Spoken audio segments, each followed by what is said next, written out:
ಎಲ್ಲರಿಗೂ ನಮಸ್ಕಾರ. ನನ್ನ ಹೊಸ ಚಾನಲ್‌ಗೆ ಸ್ವಾಗತ.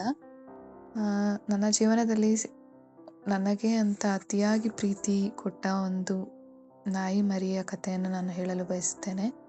ಜೀವನದಲ್ಲಿ ನಮಗೆ ಅತಿಯಾಗಿ ಪ್ರೀತಿ ಕೊಡುವುದು ಅದು ನಾಯಿಗಳು ಮಾತ್ರ. ಯಾವುದೇ ಸ್ವಾರ್ಥವಿಲ್ಲದೆ ನಿಯತ್ತು, ಸ್ನೇಹ, ಕಾಳಜಿ ಎಲ್ಲವನ್ನು ಕೊಡುವ ಏಕೈಕ ಪ್ರಾಣಿ ಅಂದರೆ ಅದು ನಾವು ಸಾಕಿದ ಸಾಕು ನಾಯಿಗಳು ಮಾತ್ರ. ನನ್ನ ಜೀವನದಲ್ಲಿ ಅಪರೂಪವಾಗಿ ಬಂದ ನಾಯಿ ಮರಿ ಅಂದರೆ ಅದು ಸಿಂಬ. ನನಗೆ ನನ್ನ ಜೀವನದಲ್ಲಿ ಎಲ್ಲ ಪ್ರೀತಿ, ಸ್ನೇಹ, ಭರವಸೆ ನೀಡುತ್ತಾ ಬಂದಿದ್ದಾನೆ. ಅವನು ಇಲ್ಲದೇ ಇದ್ದಿದ್ದರೆ ನಾನು ಖುಷಿಯಾಗಿರಲು ಆಗುತ್ತಿರಲಿಲ್ಲ. ನನ್ನ ಜೊತೆ ಟ್ರಾವೆಲಿಂಗ್, ಡ್ಯಾನ್ಸ್, ಡಿನ್ನರ್ ಎಲ್ಲದರಲ್ಲೂ ಹೆಚ್ಚು ಭಾಗಿಯಾಗುತ್ತಿದ್ದ.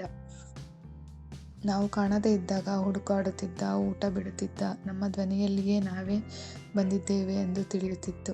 ಅವನ ತುಂಟಾಟ, ಪ್ರೀತಿ ನನಗೆ ಅವನನ್ನು ಬಿಟ್ಟು ಇರಲು ಸಾಧ್ಯವಾಗುತ್ತಿರಲಿಲ್ಲ. ಸಿಂಬ ನಮ್ಮ ಜೀವನದಲ್ಲಿ ಬಂದು ಒಂಟಿತನದಿಂದ ದೂರ ಮಾಡಿದ. ಆದರೆ ಅವನಿಗೆ ಅತಿ ಹೆಚ್ಚು ಕಾಲ ಬದುಕುವ ಅವಕಾಶವೇ ಸಿಗಲಿಲ್ಲ. ಅವನಿಗೆ ಹಾರ್ಟ್ ಇಶ್ಯೂಸು, ಲಿವರ್ ಪ್ರಾಬ್ಲಮ್ ಇದ್ದಿದ್ದರಿಂದ ನಾವು ಅವನನ್ನು ಬೇಗ ಕಳೆದುಕೊಳ್ಳಬೇಕಾಯಿತು. ಆದರೂ ಅವನಿಂದ ನಾವು ಕಲಿತ ಪ್ರೀತಿ, ತಗೊಂಡ ಸ್ನೇಹ ಎಲ್ಲದೂ ನಮ್ಮನ್ನು ಯಾವತ್ತಿಗೂ ಮರೆಯಲು ಸಾಧ್ಯವೇ ಇಲ್ಲ. Simba, we miss you. Thank you.